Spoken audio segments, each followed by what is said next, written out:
Selamat datang teman-teman di praktikum fisiologi kelainan otot rangka. Jadi poin-poin yang akan kita bahas di video ini adalah fisiologi tubuh ketika otot bekerja, sumber ATP, kelainan otot, komponen sarkomer, neuromuscular junction, lepasan kalsium, aktin myosin, rigor mortis, zat yang mempengaruhi transmisi di neuromuscular junction dan miastenia gravis. Ketika otot bekerja, otot itu membutuhkan ATP. ATP ini dapat dari respirasi sel, spesifiknya di mitokondria. Makanya ada istilah mitokondria is the powerhouse of the cell.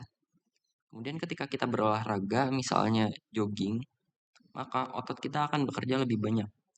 Karena dia bekerja lebih banyak, jadi dia butuh ATP.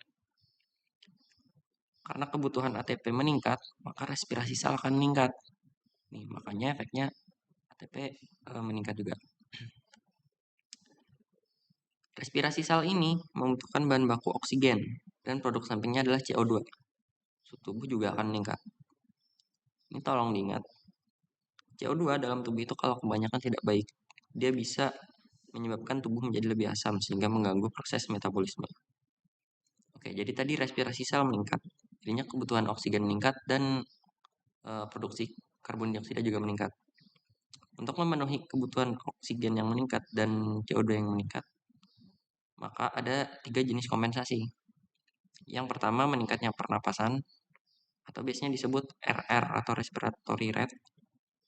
Pernapasan yang meningkat menyebabkan pertukaran oksigen dan karbon dioksida meningkat. Jadi kebutuhan oksigen bisa dipenuhi dan kelebihan karbon dioksida bisa dibuang lebih cepat. Kompensasi yang kedua, terjadi peningkatan denyut nadi atau biasa disebut heart rate, HR. Heart rate kalau meningkat, oksigen bisa diantar lebih cepat ke seluruh tubuh dan karbon dioksida bisa diantar lebih cepat kembali ke paru-paru. Kompensasi yang ketiga adalah vasodilatasi pembuluh darah di otot. Vasodilatasi artinya pelebaran pembuluh darah. Kalau penyempitan namanya vasokonstriksi. Pembuluh darah kalau pelebar bisa menyebabkan aliran darah lebih lancar, sehingga oksigen juga dapat diantar lebih banyak lagi ke sel. Kalau suhu tubuh meningkat, kompensasinya adalah berkeringat untuk menurunkan suhu di kulit. Selanjutnya adalah sumber ATP. Tadi di awal disebutkan kalau ATP itu diproduksi di mitokondria. Tapi sebenarnya ATP itu bisa didapat dari 3 sumber. Yang pertama adalah kreatin fosfat. Yang kedua, fosforilasi oksidatif. Dan yang ketiga, glikolisis. Ketiganya ini berurutan dan ada alasannya. Yang pertama, kreatin fosfat. Ketika otot bekerja, maka ATP pertama kali diambil dari kreatin fosfat. Karena reaksinya simpel dan cepat. Ini gambarannya. Ketika kita berolahraga, fosfokreatin atau kreatin fosfat akan mendonorkan fosfatnya ke ADP, sehingga terbentuk ATP. Fosfokreatin yang sudah kehilangan fosfatnya berubah menjadi kreatin saja. Kalau lagi istirahat, yang terjadi adalah kebalikannya. ATP ada, tetapi tidak dipakai. Jadi ATP mendonorkan fosfatnya ke kreatin untuk membentuk fosfokreatin. Kreatin kinase ini adalah enzim yang membantu mendonorkan fosfat. Kemudian sumber ATP yang kedua adalah fosforilasi oksidatif. Fosforilasi oksidatif di urutan kedua karena prosesnya panjang dan lama. Ini dia, dari sini sampai sini. Jadi dia panjang dan lama. Bisa dilihat di sini, sebelum ke fosforilasi oksidatif ada glikolisis dan siklus asam sitrat. Karena prosesnya panjang, makanya fosforilasi oksidatif itu menghasilkan 28 ATP. Kemudian sumber ATP yang ketiga adalah glikolisis. Glikolisis ini meskipun dia lebih cepat dalam membentuk ATP, tetapi dia ada di urutan ketiga. Karena dia pilihan terakhir ketika tubuh kehabisan oksigen untuk melakukan fosforilasi oksidatif. Kalau kondisi normal tubuh kan biasanya suplai oksigen cukup untuk membentuk ATP. Tapi kalau misalkan lagi olahraga berat, kebutuhan oksigen itu sangat tinggi, tapi tubuh tidak sanggup mengkompensasi. Jadinya tubuh dalam kondisi kekurangan oksigen. Padahal ATP harus dibentuk terus karena kita lagi olahraga berat. Kalau sudah begini, fosforilasi oksidatif tidak bisa dilakukan. Makanya satu-satunya cara membentuk ATP tanpa oksigen adalah melalui glikolisis. Piruvat dari glikolisis nanti akan diubah menjadi asam laktat dengan enzim laktat dehidrogenase. Asam laktat inilah yang membuat otot kita terasa panas dan pegal ketika sedang berolahraga berat.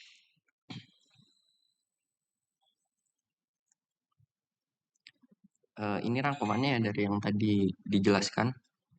Urutannya kreatin fosfat, fosforilasi oksidatif, dan glikolisis. Kreatin fosfat yang paling cepat tadi karena reaksinya sederhana ya. Ini cukup kayak begini aja, mendonor langsung jadi ATP. Kemudian fosforilasi oksidatif prosesnya paling lama, paling lambat karena dia panjang nih tadi dari glukosa sampai ini kan panjang nih stepnya. Kemudian glikolisis itu tengah-tengah karena dia cuma dari sini langsung jadi ke sini, tapi tetap kreatin fosfat lebih cepat. Fosforilasi oksidatif biasanya dipakai di olahraga yang membutuhkan ketahanan kayak jogging dan berenang. Kalau glikolisis biasanya dipakai di olahraga yang intensitas berat kayak lari sprint dan angkat beban.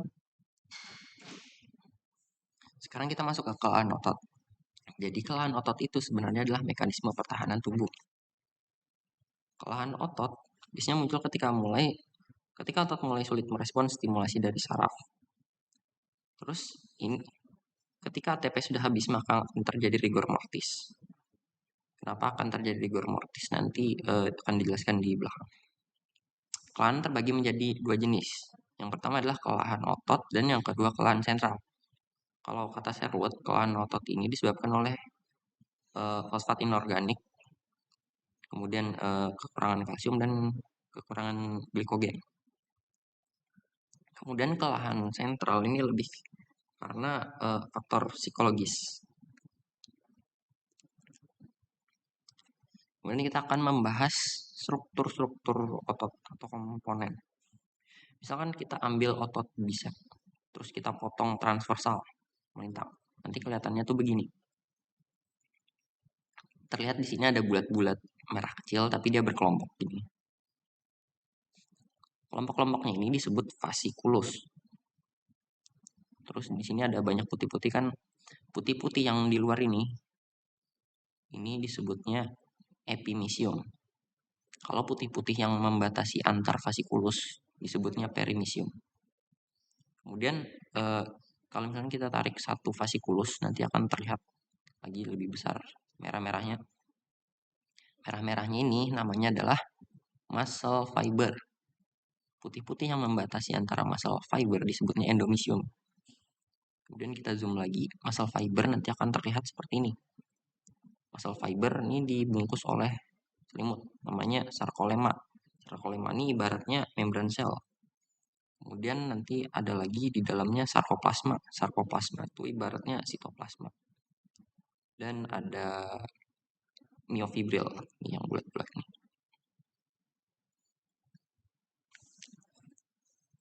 Di slide ini terlihat yang ini tadi muscle fiber, terus ini sarkolema, dan yang ini nih bulat-bulat nih myofibril. Yang ini adalah tubulus T. Jadi tubulus T itu adalah lubang yang masuk dari sarkolema. Ini dari sarkolema kayak ada lubang masuk. Nah itu tubulus T. T-nya itu artinya transverse. Yang kuning ini disebutnya retikulum sarkoplasma. Retikulum sarkoplasma yang dekat dengan tubulus T alias bagian ini disebutnya terminal sisterna. Ini adalah gambaran sarkomer. Yang merah ini disebutnya myosin. Yang biru, yang merah ini myosin atau nama lainnya filamen tebal. Yang biru ini aktin atau nama lainnya filamen tipis. Yang berbentuk zigzag ini disebutnya garis Z. Kemudian yang sepanjangan myosin ini disebutnya pita A. Kemudian bagian aktin yang tidak ada bagian myosinnya jadi ini. Ini kan aktin. Aktin itu kan sepanjang ini, tapi yang nggak ada myosinnya berarti cuma dari sini sampai sini. Itu disebutnya pita I. Satu sarkomer itu adalah dari satu garis Z ke satu garis Z lagi. Yang di tengah seperti lubang ini adalah zona H, hole gitu. Terus yang ini tengah namanya garis M, midline. Ketika otot berkontraksi maka akan terjadi pemendekan. Zona H, pita I, dan sarkomer memendek. Sedangkan pita A tetap sama panjangnya. Ini adalah gambaran sarkomer dilihat menggunakan mikroskop elektron. Hati-hati bentuknya itu bukan memanjang seperti ini, tapi dia tuh seperti ini. Yang berwarna gelap ini adalah pita A, karena pita A tadi itu kan miosin. Nih, filamen tebal, makanya dia gelap. Terus yang putih ini pita I. Pita I tadi kan aktin, gitu. Aktin yang tidak ada miosinnya, filamen tipis. Kemudian yang hitam-hitam ini adalah garis Z. Ini garis M sedikit terlihat. Dan zona H sulit terlihat, tapi tetap ada.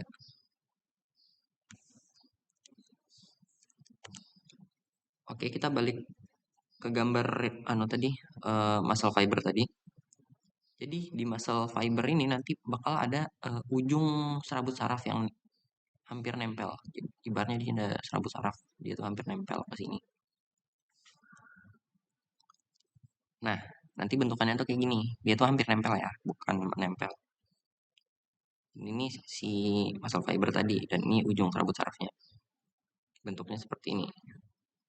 Ini namanya neuromuscular junction. Potensial aksi akan mengalir di serabut saraf sampai ke ujung. Ini namanya terminal button.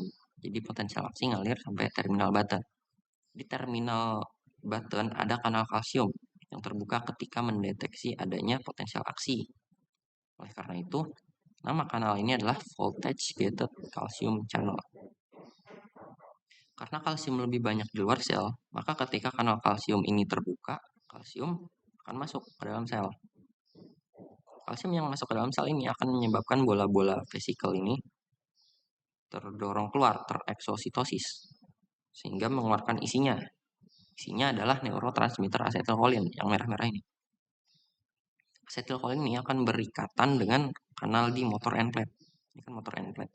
Nah, ini kanalnya. Asetilkolin mengikat ke sini. Kanal ini akan terbuka ketika ada asetilkolin yang menempel. Oleh karena itu, nama kanal ini adalah acetylcholine gated channel atau acetylcholine gated receptor channel. Ketika kanal ini membuka, maka ada dua jenis ion yang bisa melewatinya, yaitu adalah Na+ dan K+. Na+ masuk karena konsentrasi Na+ kan lebih banyak di luar, makanya dia masuk. Kalau K+ karena konsentrasinya lebih banyak di dalam sel, makanya dia keluar. Ion Na dan K yang lewat di sini nanti akan mendepolarisasi motor end plate, sehingga akan terbentuk potensial aksi. Potensial aksi nanti akan merambat ke sini. Dan begitu sampai di sini, kanalnya sudah berbeda, sudah bukan acetylcholine gated lagi, tapi sekarang udah jadi voltage gated karena dia mendeteksi potensial aksi. Dan ketika terbuka, yang masuk adalah Na. Makanya namanya voltage gated natrium channel. Nah, kemudian karena Na masuk, maka nanti di sini akan terjadi depolarisasi lagi. Terjadi depolarisasi, maka akan terbentuk potensial aksi. Potensial aksinya merambat lagi. Kemudian akan di sini ada kanal lagi kayak gini. Kanalnya terbuka lagi, Na masuk lagi, depolarisasi lagi, terus terbentuk potensial aksi, mengalir, membuka kanal lagi, depolarisasi, potensial aksi, dan seterusnya. Jadi dia merambat gitu. Kemudian ini sama ya sebenarnya neuromuscular junction juga. Oh ya, di sini ada yang biru-biru ini. Namanya adalah acetylcholine esterase. Fungsinya untuk menghidrolisis atau dalam tanda kutip memakan si asetilkolin. Fungsinya apa? Ya supaya kanal ini tidak terbuka terus. Kalau asetilkolin menempel terus kan berarti kanalnya nanti terbuka terus ya. Makanya harus ada asetilkolin esterase yang berfungsi untuk mengerem, gitu istilahnya. Nah ini sama tadi ya, karena ini neuromuscular junction juga, cuman gambarnya aja yang sedikit berbeda.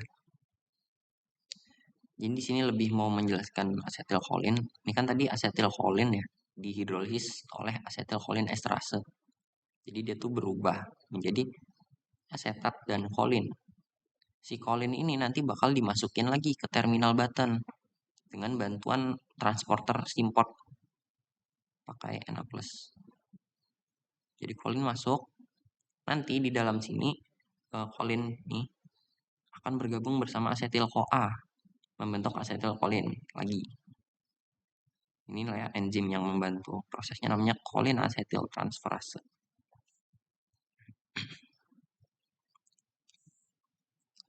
Kemudian ini adalah gambaran tubulus T. Yang ini tadi ya tubulus T, transverse tubule. Jadi setelah potensial aksi muncul di motor end plate tadi kan dia ngalir terus ya. Nah, karena dia udah ngalir terus, nanti akhirnya dia masuk ke tubulus T. Di tubulus T ini ada reseptor yang mendeteksi kalau ada potensial aksi. Namanya adalah DHP reseptor atau dihidropiridin.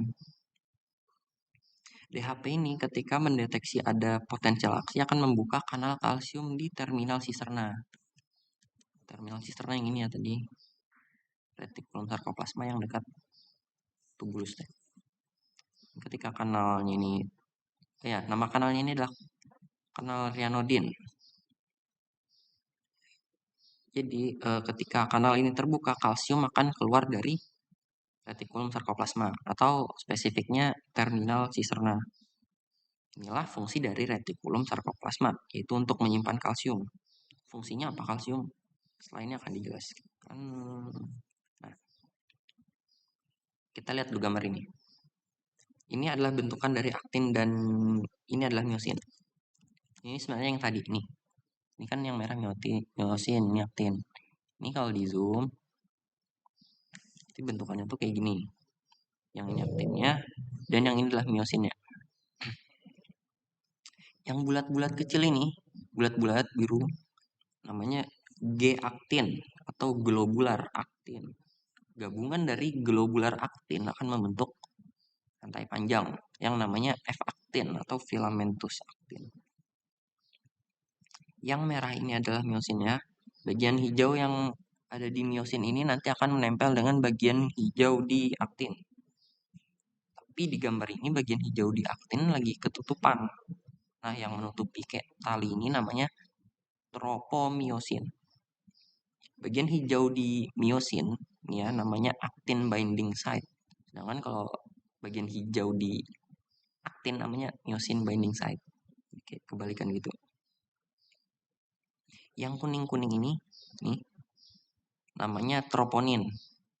Troponin ini ada 3 jenis, yaitu troponin T, troponin I, dan troponin C. Lihat bola-bolanya ada 3. Karena yang satu troponin T, satu troponin I, satu troponin C.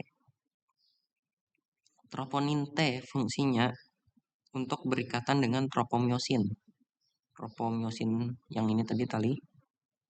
Kemudian troponin I fungsinya untuk berikatan dengan aktin yang biru-biru. Dan troponin C fungsinya untuk berikatan dengan kalsium yang tadi. Ketika kalsium tadi dilepaskan dari terminal sisterna ya, nih, nanti dia akan berikatan dengan troponin C. 4 kalsium akan berikatan dengan troponin C. Kemudian setelah itu, troponin I yang tadinya mengikat si aktin, dia akan melepas ikatannya. Jadi nanti gambarnya kayak gini. Nah, sekarang yang bagian hijau-hijaunya sudah kebuka ya, tadi kan ketutup. Kalau sudah begini, si miosin bisa nempel dengan aktin. Jadi bentuknya kayak gini. Nah, tadi kita sudah fokus ke aktin. Sekarang kita fokusnya ke miosin ya. Nah, kondisi awalnya itu adalah seperti ini. Kepala miosin menempel dengan aktin.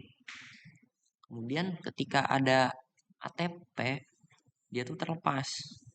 ATP nanti akan dihidrolisis oleh enzim namanya miosin ATPase, jadi ADP dan fosfat inorganik.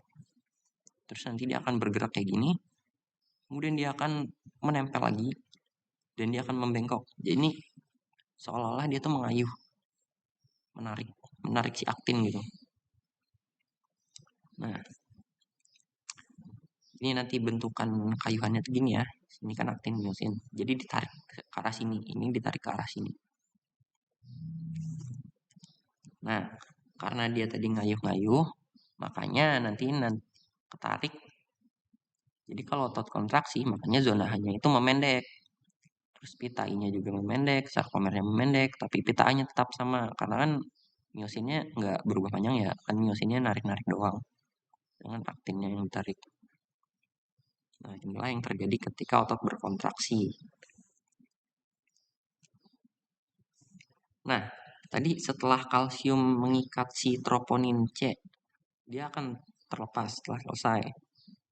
Si kalsium nanti akan dikembalikan lagi ke tempat penyimpanannya, si retikulum sarkoplasma, menggunakan transporter namanya SERK, sarcoendoplasmic reticulum calcium ATPase. Jadi setiap 2 kalsium akan dimasukkan dengan bantuan ATP. Terus di sini ada calsequestrin. Ini fungsinya adalah untuk mengikat kalsium yang sudah di dalam sini.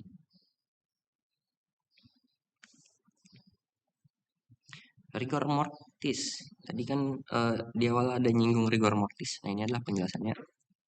Rigor mortis terjadi ketika ATP sudah tidak ada. ATP tadi kan fungsinya untuk melepas ikatan antara kepala miosin dan aktin, sehingga memungkinkan terjadinya relaksasi. Jadi ketika orang sudah mati, dia tidak bisa memproduksi ATP, jadi ototnya nggak bisa relaksasi, makanya kaku. Kemudian ini adalah contoh zat yang bisa mengganggu transmisi sinyal di neuromuscular junction tadi. Kita bahas yang dua ini aja.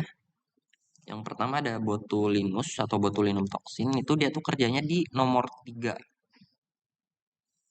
Jadi meskipun potensial aksi sudah sampai di terminal button, kalsium masuk, tapi vesikel ini gagal di eksositosis. Jadi asetilkolin nggak bisa dikeluarkan karena ada si botulinum toxin tadi, dia tuh kerjanya di sini. Efeknya apa? Ya berarti kalau asetilkolin gagal dilepas, ini tidak bisa terjadi depolarisasi, tidak bisa terjadi potensial aksi, tidak bisa terjadi kontraksi otot, kelumpuhan. Kemudian yang kedua adalah kurare. Kurare ini dia bisa menempel di kanal ini. Jadi ketika si asetilkolin dilepaskan, nanti hanya ada sebagian asetilkolin yang bisa menempel. Karena sebagiannya lagi sudah ditempeli oleh si kurare. Efeknya apa? Efeknya hanya ada sebagian kanal yang terbuka. Jadi hanya ada sebagian potensial aksi. Jadi nanti kontraksi ototnya itu lebih lemah dari biasanya.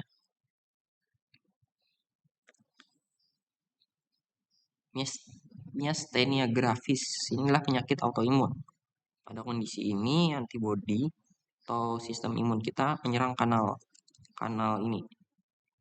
Kalau kanal ini diserang, ya efeknya ketika asetilkolin dilepaskan, hanya ada sebagian kanal yang bisa dibuka karena sebagiannya lagi udah rusak. Jadi efeknya ya kontraksi ototnya lebih lemah dari biasanya, mirip kurare juga. Nah, itu saja untuk materi praktikum fisiologi kelainan otot. Terima kasih.